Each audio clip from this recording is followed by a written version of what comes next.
folks, Stuart here for the Four Crows Bushcraft and Primitive Living Skills. Come out today, absolutely stunning day. So out for a wander, and when you're out for a walk, sometimes you come across these obstacles, rivers. So I want to get to the other side because there is plenty of resources over there that I would like to investigate. So I'll just let you see. Could you bear with me a second? Okay, so there's the river. Head out a bit, and we can see upstream there is some rapids and things. So I scouted the area, come down here, as you can see, shallows out, and I made the decision that this is my crossing point here in this shallow water. Okay, so it's not very deep, but just to demonstrate river crossings basically. So what I need is a stout pole to help me cross the river, which I'll go and procure now, and I'll be back with you in a second. Okay then, so that's me procured my stout pole. As you can see, it's a piece of hazel. So we'll proceed to the river crossing.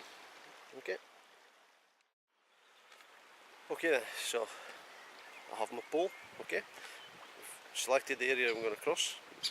Fairly shallow and easy to cross. So before I make the crossing, as you can see, I'm wearing a backpack. So for safety, as I don't want to be wearing the backpack full on, because if for some misfortune happens to you and you fall in, the weight of the water weighing down your rucksack will basically drown you. So what we do is slip one arm out of your sack. Okay, so it's only hanging on by one strap. So if you were to fall in, it would just basically slip clean off, and you'll be able to swim and then rescue your pack later. So okay then, I'll go for the river crossing. So what I'm going to do when I enter the water, I'm going to always face upstream so I can see what's ahead of me. So if there's any debris being washed down, you don't know, it may be raining further up the valley, and there might be a sudden surge of water or debris being taken down by the river. So what I'm going to do is, as I say, always face upstream and use the pole like a third leg. Okay, so I'll proceed to cross, and then I'll come back, put the camera on the other side, and then show you crossing for there from a further view. Okay, so I'm entering the water now. Oops, oops. There we go, see how slippy it is. Third leg working. I've taken my socks off basically. So I'm putting my trainers back on, because in case there's any sharp objects, stones or anything in the water, you don't want to cut your feet. So roll my trousers up and making the crossing. So as I say, always looking upstream, third leg in, and I move one leg at a time, so there's two contact points on the riverbed at any given time.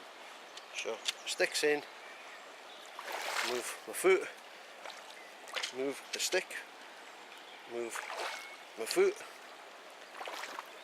and the other one, stick, get some balance, make sure it's plenty of contact, foot, and the other foot, make sure I've got sturdy, foot, stick into the water, and we just keep repeating the same process over, as I say, always looking upstream, just to make sure there's nothing coming towards us. Okay, so we'll get to the other side, not far now.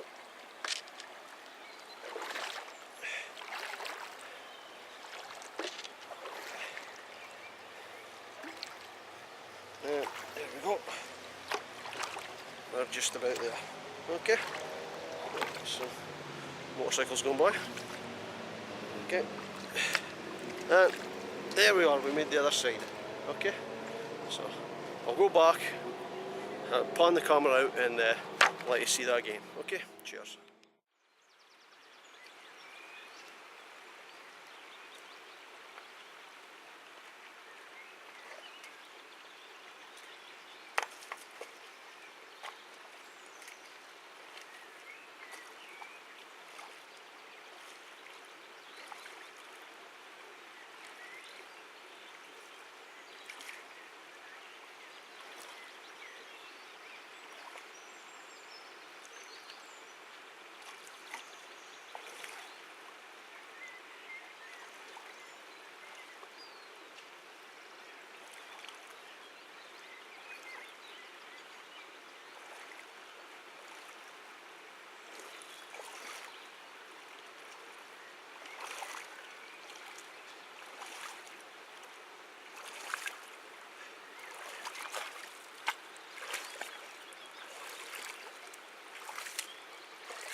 And there we go, safe cross, no danger, just take your time, use your third leg and you'll be fine. Okay, actually the reason I'm here as well is river areas are good for resources. This is where I've come across to this side of the banking of the river because the resources that I want to show you some things later on. Okay, get back to you. Cheers. Hello again. So there we go, we've done the river crossing. I've come up into a lovely area of woodland. Stopping for a little break. I've popped up a poncho to act as a bit of an arbour to keep the sun off me, because it's quite strong, and I'm also having a brew, so there's my brew kit. Okay, so like I said, there's resources on this side of the river that weren't on the other, what I was after. So what I collected is willow. Okay, we touched upon willow in other videos, but I just wanted to show you other things that can be done with willow. Very versatile plant. As you can see, oops, sorry, if I can bear with me a second.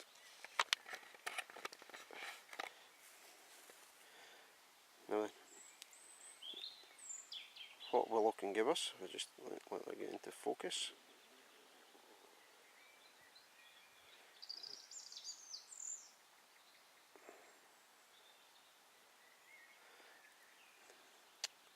Anyway, what willow can give us is this downy material that you can see on the plant, on the flower heads. So that could be gathered. Oops. There we go. It could be gathered, this fine material here, and used as a ember extender in your tinder bundle for lighting fire. So that could be collected. Also, we touched upon that the bark contains salicylic acid, which is good for hangovers, if you have a sore head. So I collected some of this, and I just thought I'd show you a couple of things that I do with it. Okay. So one of the things I was going to show you is, you always notice that your kettle, when you've had it on a open fire, it gets all black and sooty, but when the base is hot, if you lay it directly onto the ground, it picks all the debris, sticks to the bottom and burns on, and it's quite a pain to clean it. But so I'll show you something that willow could give us that's handy in camp. Okay, so if you bear with us, I'll show you in a second. Cheers. Okay then, so here we are again. So what I've done up to now is, you can see there's this one, a bit of willow, still got its leaves on and everything, and I've taken these sticks and I've stripped them of all their leaves. Okay, so what I'm going to make is basically a tray, so you can sit your kettle on and it won't pick up any debris. This tray doesn't use any cordage whatsoever. It's all held together by tension, hence the name tension trays. So I'll make a start and then I'll let you see how it progresses. Okay, cheers. To make a tension tray, basically, take your willow, and we've manipulated it until it starts to bend. Okay, so you want to make a hoop, basically. Okay, so we just manipulate this to show you what I'm saying.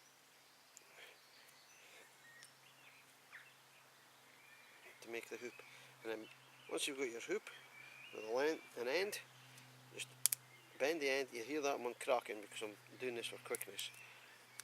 So basically what you'd end up is trying not to have a fracture in it. So you make a hoop like so, okay? And see, you're hearing this cracking.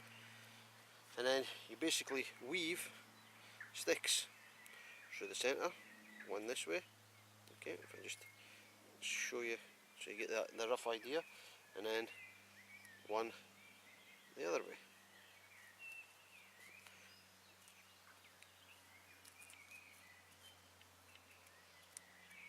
There we go. So basically, once the hoop is in place, they would basically lock in together, okay? So what you'd end up is just keep weaving and cutting until you end up with this.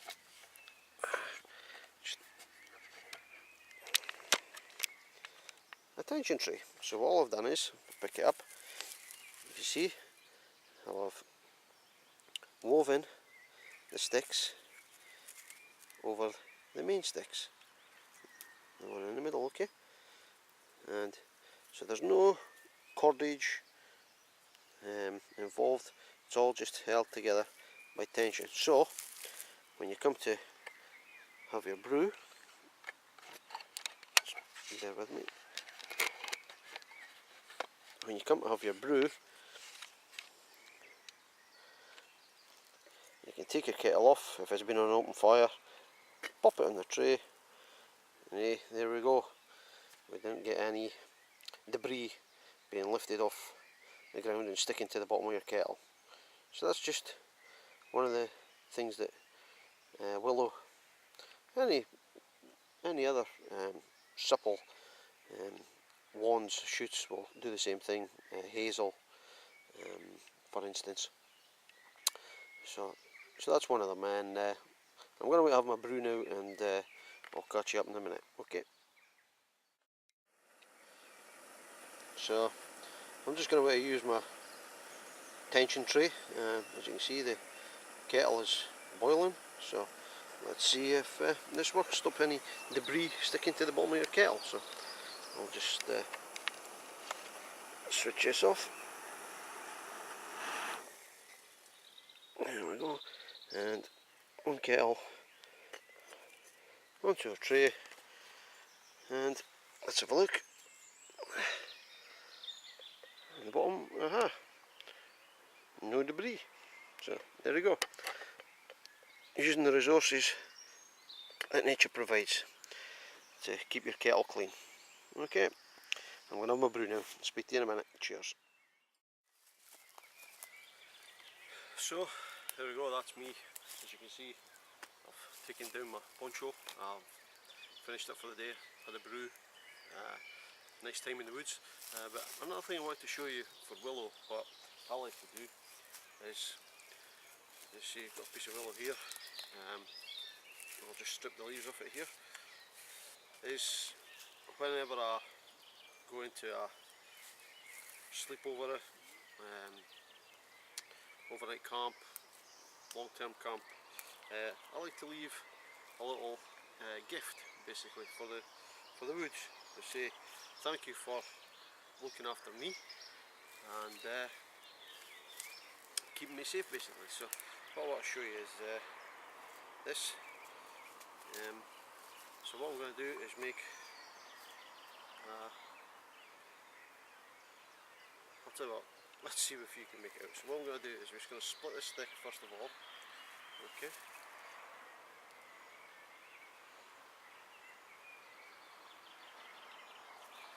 So I just started it with my knife. You could do that with your thumbnail, but I've not got long enough thumbnails. So what I'm going to do is split the stick down the middle.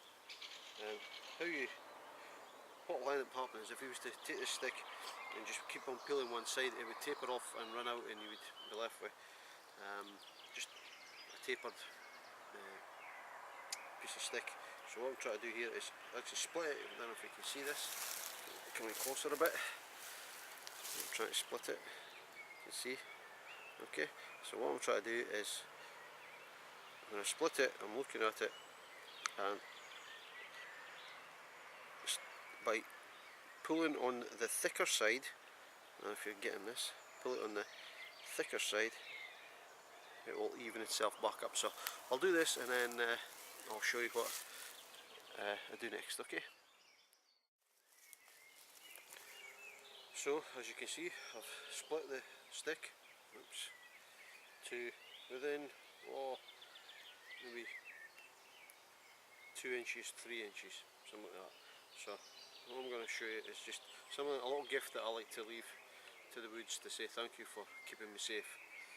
So what we do is we take the end and we lay the splits this way, okay, so one on top of the other, and then we green stick fracture, bend it down. So what we've basically got is a leg, okay.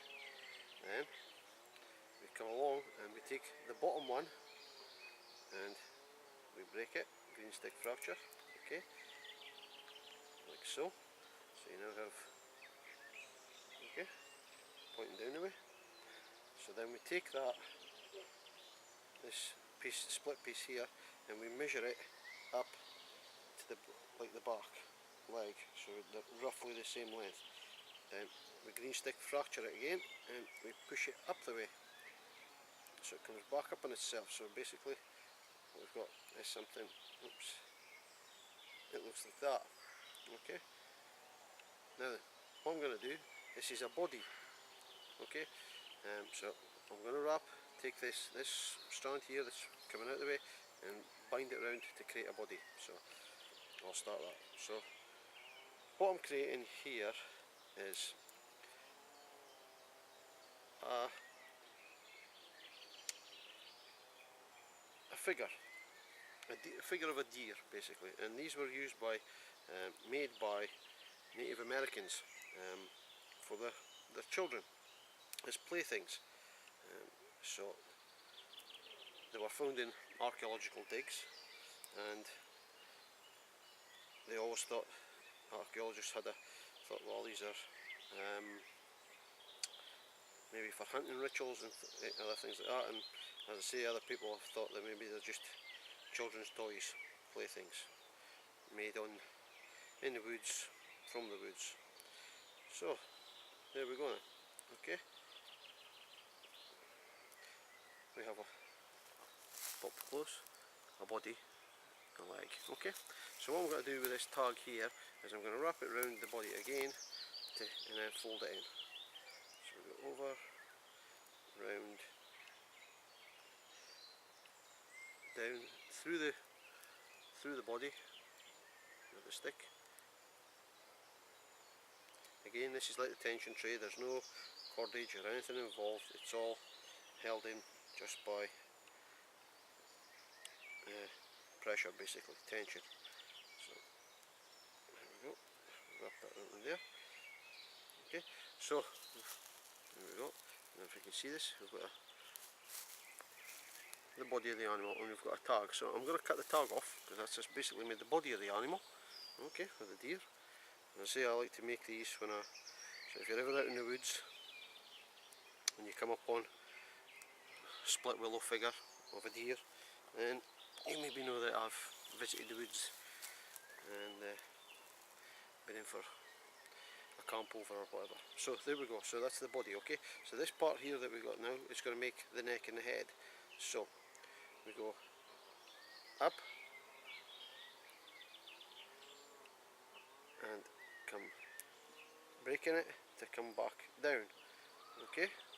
so it comes alongside, you'll see that, okay, and it's going under the body, so we'll put that under the body and back up the other side, like so, okay, you getting that? So then what I'll do is we create the head next. So what we're going to do here is come up over the top again, okay, over the top, and come out to the front like so, okay, and then bend it back on itself. So we're creating the head of the animal, okay. So what's happened is I've made that figure 4 for the head, okay, and taking this end and we're going to wrap it around to create, let's say, the head. So I'll just do that and I'll show you. It takes a bit of manipulating, but we'll get there, just bear with me. So we're taking this and wrapping it around this part here. So we start at the nose and we wrap around like so, working our way up the figure 4 around the top, and then we're coming back around the back of the neck again and down through to pull it tight.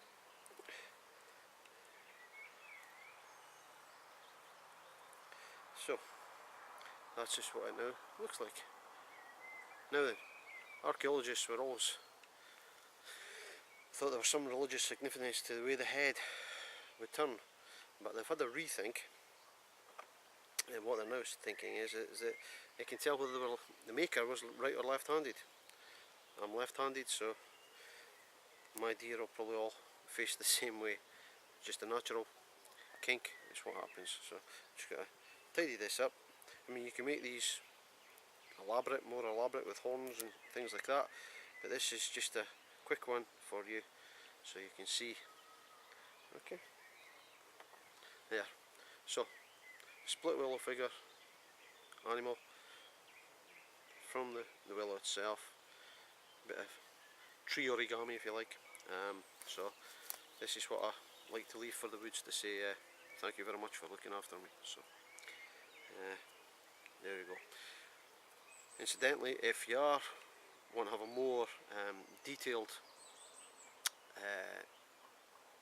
tutorial for how to make one of these, if you go into the Four Crows Bushcraft and Primitive Living Skills Facebook page, there is a pictorial on there, a detailed pictorial on how to make a split willow figure. Okay, I'll catch you later. Cheers, bye. So there we go, there's my split willow figure at the base of this birch tree, leaving it as a thank you for keeping me in the woods, looking after me. Beauty of these things, they're 100% biodegradable, and they'll return back to nature. So we'll catch you later. Cheers.